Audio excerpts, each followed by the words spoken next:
Здравейте! Каква по-добра помощ от това просто да осъзнаем действията си и да започнем да живеем една идея по-разумно в името на природа? Никога не е твърде късно, трудно или скъпо да станем по-екологични в ежедневието си.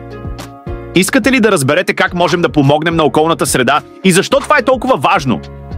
Ние, учениците от професионална гимназия по икономическа информатика Джон Атанасов, с удоволствие ще ви представим нашият екокод. Нека да започнем. За нещастие, увеличаването на безсмисленото изсичане на дървета и индустриализацията засилват темповете на намаляването на горите. Ние обещаваме, че ще се засадим поне едно дърво тази година.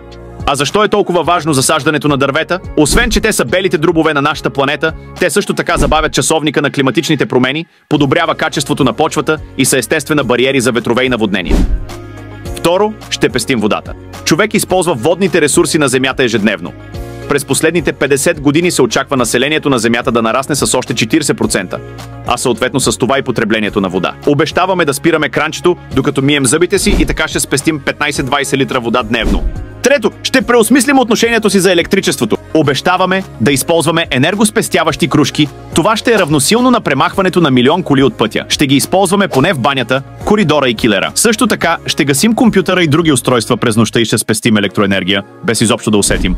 Четвърто, ще избягваме пластмасата.